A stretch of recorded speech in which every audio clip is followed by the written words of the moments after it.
أعوذ بالله من الشيطان الرجيم. بسم الله الرحمن الرحيم.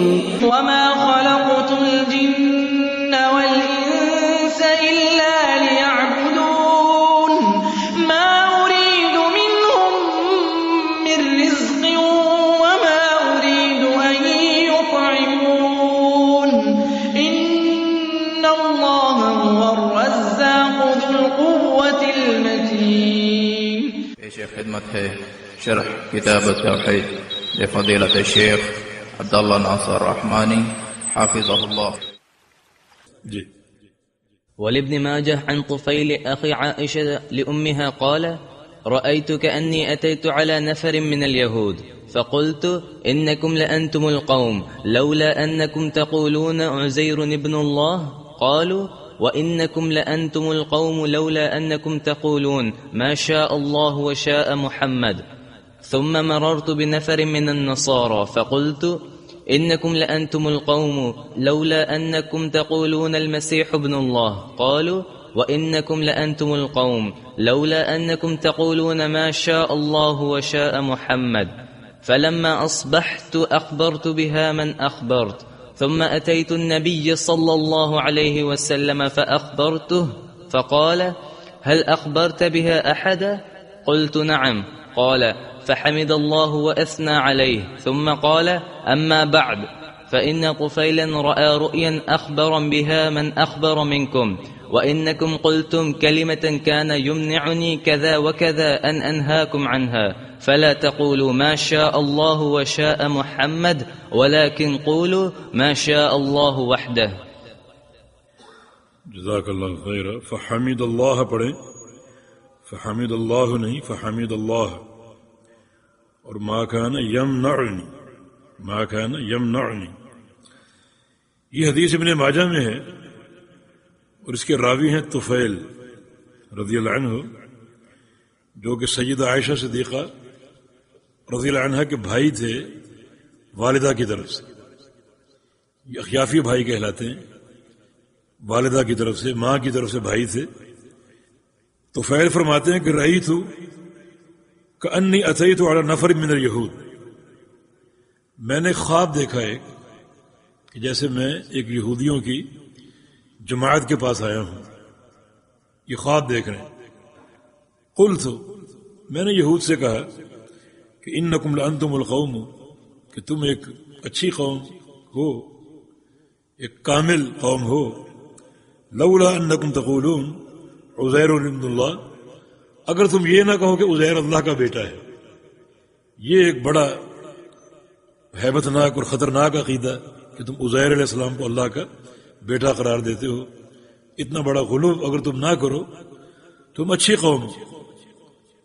انہوں نے جواب دیا کہ وَإِنَّكُمْ لَأَنْتُمُ الْقَوْمُ، کہ تم بھی اچھی قوم ہو. لولا انکم تقولون، اگر تم یہ جملہ نہ کہو ما شاء اللہ وشاء محمد صلی اللہ علیہ وسلم، کہ جو اللہ چاہے اور جو محمد چاہیں صلی اللہ علیہ وسلم. ثم مررت بنفر من النصارى، پھر میں خواب ہی میں کچھ عیسائیوں کے پاس سے گزرا. فقلت، میں نے کہا انکم لانتم القوم، کہ تم اچھی قوم ہو اور کامل قوم ہو. لولا انکم تقولون المسیح ابن اللہ، اگر تم یوں نہ کہو کہ مسیح یعنی عیسیٰ علیہ السلام اللہ کے بیٹے. ان کو مسیح اس لیے کہتے تھے کہ مسح سے یعنی چھونے سے، ان کے چھونے سے اللہ رب العزت مریضوں کو شفا دے دیتا تھا. حتیٰ کہ کوئی نابینا ہوتا تو اس کی بینائی بحال ہو جاتی، مگر اللہ کے امر سے، اللہ کے اذن سے. حتیٰ کہ مردہ بھی زندہ ہو جاتے اللہ کے امر سے، ان کے چھونے سے. یہ ایک معجزہ جو ان کے ہاتھوں ظاہر ہوتا تھا. اور یہ بات معلوم ہے کہ معجزے کا صرف ایک مظہر نبی ہوتا ہے، مگر امر اللہ کا ہوتا ہے. اور نبی کے تصرف سے معجزہ ظاہر نہیں ہوتا، نبی کو کوئی اختیار نہیں ہوتا. اس لیے قرآن پاک میں عیسیٰ علیہ السلام کے جہاں اس معجزے کا ذکر ہے وہاں بِإِذْنِ کا ذکر، بِإِذْنِ اللہ، بِإِذْنِ ہی، کہ اللہ کی اذن سے میں مردوں کو زندہ کرتا ہوں یا مریضوں کو شفا دیتا ہوں اللہ کے اذن سے. حتیٰ کہ ایک مقام پر فَأَنفُخُ فِيهَا بِإِذْنِ، کہ اس کے اذن سے میں پھونک بھی اس کے اذن سے مارتا ہوں. حالانکہ پھونک مارنا کون سا مشکل ہے، فرمایا کہ پھونک بھی اس کے اذن سے، اس کے امر سے مارتا ہوں. اس کی اگر توفیق نہ ہو تو پھونک تک مارنے پر قادر نہیں ہو. تو چیز ہے کہ معجزے پر قدرت ہو. تو اس لیے آپ کا لقب مسیح. ان عیسائیوں نے کہا، میں نے عیسائیوں سے کہا کہ اگر تم مسیح ابن اللہ نہ کہو تم اچھے لوگ ہو. قالوا وانکم لانتم القوم، انہوں نے جواب دیا کہ تم بھی اچھی قوم ہو. لولا انکم تقولون، اگر تم یہ جملہ نہ کہا کرو ما شاء اللہ وشاء محمد صلی اللہ علیہ وسلم، کہ جو اللہ چاہے اور محمد چاہے صلی اللہ علیہ وسلم. فلما اصبحت، جب صبح ہوئی میں نے صبح کی، اخبرت بها من اخبرت، میں نے جو کوئی ساتھی ملا کوئی ایک آدھ اس کو اس خواب کی اطلاع دی، یہ خواب اس کو سنایا، بیان کیا. ثم اتیت النبی صلی اللہ علیہ وسلم، پھر میں رسول اللہ صلی اللہ علیہ وسلم کے پاس آیا. اور خواب کا ضابطہ بھی یہی ہے کہ کوئی ایسی خواب دیکھ لو تو پھر یہ دیکھو کہ سب سے بہتر انسان کون ہے جس سے خواب کا ذکر کرو. خواب کی دو قسمیں ہیں، اچھا خواب اور برا خواب. برا خواب دیکھو تو کسی کو بیان نہ کرو، بلکہ خاموشی سے کچھ صدقہ کر دیا کرو، تاکہ اگر کوئی شر کا پہلو ہے تو اس صدقے کی برکت سے وہ ٹل جائے. اور اگر اچھا خواب دیکھو تو وہ اچھوں کو بیان کرو جو بہت اچھے ہوں، تاکہ اچھی تعبیر وہ کر سکے. بعض اوقات ہر آرے غیرے کو اگر خواب سناؤ گے اور خواہ مخواہ وہ تعبیر کر دے تو وہ تعبیر مسلط ہو سکتی ہے. بہت اچھوں کا انتخاب کرو خواب کے لیے، کیونکہ بعض اوقات خواب سے بھی دین کی باتیں معلوم ہوتی تھیں. اس لیے محمد الرسول اللہ صلی اللہ علیہ وسلم خاص طور پہ فجر کے بعد جب انسان سو کر اٹھتا ہے اور بالکل فریش ہوتا ہے، تازہ دم ہوتا ہے، اور یہ وقت یعنی خواب کے علم کا اور اس کی تعبیر کا بہترین وقت ہوتا ہے. آپ پوچھتے ایکم رأى رؤیا، تم میں سے کس نے کوئی خواب دیکھا؟ اور کوئی صحابہ نے اہم خواب دیکھا ہوتا تو نبی علیہ السلام کو بتاتے. اور بعض اوقات رسول اللہ صلی اللہ علیہ وسلم کو خواب دیکھتے تو صحابہ کو فجر کے بعد سنایا کرتے تھے. صحیح بخاری میں سمرہ بن جندب کی حدیث ہے، کتاب الرؤیا میں، یعنی خواب کا مستقل ایک چیپٹر ہے صحیح بخاری میں، اس میں یہ حدیث مذکور ہے، یہ پڑھنے والی ہے. اس میں جبریل امین نبی علیہ السلام کو خواب میں اٹھا کر لے گئے اور جنت اور جہنم کے کچھ منظر دکھائے، برزخ کے مناظر. کچھ لوگوں کو عذاب ہو رہا ہے اور کچھ لوگوں کو جنت کی نعمتیں پہنچ رہی ہیں. یہ مختلف لوگ دکھائے، ان کے منظر دکھائے، ان کے مشہد دکھائے، ان کے گناہ بتائے، یہ ان کو عذاب کیوں ہو رہا ہے، اس کو عذاب کیوں ہو رہا ہے. تو یہ حدیث طویل حدیث ہے، یہ قابل مطالعہ ہے، اس کو ضرور پڑھیں. علماء سے پڑھیں تو اور زیادہ فائدہ ہوگا، تاکہ بڑا علم اس سے حاصل ہو سکے، بڑی نصیحت کی باتیں. تو یہ خواب کا معاملہ. جو نبی علیہ السلام کے پاس آ گئے اس خواب کے لیے، اس خواب کی تعبیر کے لیے. قال هل اخبرت بها احد، رسول اللہ صلی اللہ علیہ وسلم نے پوچھا تم نے یہ خواب کسی کو سنایا ہے؟ قلت نعم، عرض کیا کہ جی ہاں. قال فحمد اللہ، تو آپ نے اللہ کی تعریف کی، اللہ یعنی الحمدللہ کہا، واثنى علیہ، اللہ کی ثنا کی. فحمد اللہ، اگر فحمد اللہ کہو گے تو اللہ نے تعریف کی، پھر یہ فاعل ہوگا اور معنی بڑا غلط ہو جائے گا. فحمد اللہ، رسول اللہ صلی اللہ علیہ وسلم نے اللہ کی تعریف کی. واثنى علیہ، اور اللہ کی ثنا بیان کی. رسول کریم صلی اللہ علیہ وسلم کوئی اہم بات ارشاد فرمانا چاہتے تو وہ بات اللہ کی حمد و ثنا سے شروع کرتے تھے. ثم قال اما بعد، پھر آپ نے اما بعد فرمایا کہ اللہ تعالیٰ کی تعریف کے بعد، اللہ کی ثنا کے بعد، فإن طفیل رأى رؤیا، طفیل نے خواب دیکھا ہے. اخبر بها من اخبر منکم، اور تم میں سے بعض کو وہ خواب سنا بھی دیا ہے. وَإِنَّكُمْ قُلْتُمْ كَلِمَةً كَانَ يَمْنَعُنِي كَذَا وَكَذَا أَنْ أَنْهَاكُمْ عَنْهَا. تم یہ جملہ کہا کرتے تھے ما شاء اللہ وشئت، یہ جملہ تم کہا کرتے تھے كَانَ يَمْنَعُنِي كَذَا وَكَذَا، مگر مجھے روکتی تھی یہ اور یہ بات، مثلا حیا یا شرم، ان انہاکم عنہا، کہ میں تمہیں اس سے روکوں، میں تمہیں اس سے روکوں. کچھ حیا مانے تھی. مقصد یہ تھا کہ اللہ تعالیٰ کی طرف سے کوئی نہیں وارد نہیں ہوئی تھی، اور بظاہر ایک چھوٹی بات معلوم ہوتی تھی، لہذا گو مجھے ناپسند تھا مگر میں نے روکا نہیں. اب بات کھل چکی ہے، اللہ تعالیٰ کی وحی آ چکی ہے، اور یہ جملہ انتہائی غلط ہے. فلا تقولوا ما شاء اللہ وشاء محمد صلی اللہ علیہ وسلم. اب تم ایسا ہرگز نہیں کہہ سکتے کہ ما شاء اللہ وشئت یا ما شاء اللہ وشاء محمد، جو اللہ چاہے اور جو محمد چاہے. ان کائنات میں سب سے افضل انسان محمد رسول اللہ صلی اللہ علیہ وسلم ہے، ان کی بھی کوئی مشیت نہیں، کوئی مشیت نہیں. پچھلے بیان ہو چکا کہ دعوت دین آپ کا فریضہ ہے، آپ اللہ کے داعی بن کر آئے. دعوت کے معاملے میں بھی آپ کو مشیت نہیں دی گئی، اختیار نہیں دیا گیا. انک لا تہدی من احببت، جن سے آپ کو محبت ہے، جن کی ہدایت آپ چاہتے ہیں، آپ انہیں بھی ہدایت نہیں دے سکتے.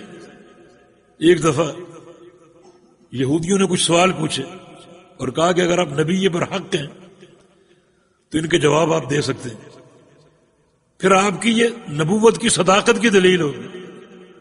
اور اگر آپ نبی پر حق نہیں ہیں تو یہ جواب آپ کو نہیں آئیں گے، یہ جواب نہیں دے سکیں گے. میں پوچھو، انہوں نے سوال کیے، آپ نے فرمایا کہ کل بتائیں گے، کل ان کا جواب دیں گے، اس توقع پر کہ اللہ کی وحی آ جائے گی اور سوال کے جواب دے دیں گے. اب معاملہ لوگوں کے سامنے ہوا، اور یہود نے وعدہ بھی کیا کہ ہم ایمان لے آئیں گے، مگر اللہ تعالیٰ کی وحی نہیں آئی. ایک دن گزرا، 2 دن گزرے، 2 ہفتے گزر گئے، اللہ تعالیٰ کی وحی نہیں آئی. اور یہودی بار بار آ رہے، ان الیہود قوم بہت جھگڑالو قوم، حاسد متعصب قوم. انہیں ایک موقع ہاتھ آ گیا کہ جواب دو، جواب دو. آپ خاموش ہیں، اللہ کی وحی نہیں آ رہی. 2 ہفتوں بعد اللہ کی وحی آئی، لا تقولن لشیء انی فاعل ذلک غدا الا ان شاء اللہ. اللہ تعالیٰ جواب بتائے، مگر پہلے ایک تنبیہ کی کہ اے محمد صلی اللہ علیہ وسلم، آپ کل کے بارے میں کوئی کام کہنا چاہیں تو انشاءاللہ کے بغیر نہیں کہہ سکتے. اللہ تعالیٰ کی مشیت کو لاؤ کہ انشاءاللہ کل بتائیں گے. حالانکہ ہدایت کا معاملہ، دعوت کا معاملہ، اور یہود کے سامنے یہ بات ہوئی، مگر نہیں. مشیت اللہ تعالیٰ کی ہے، اختیار اللہ تعالیٰ کا ہے.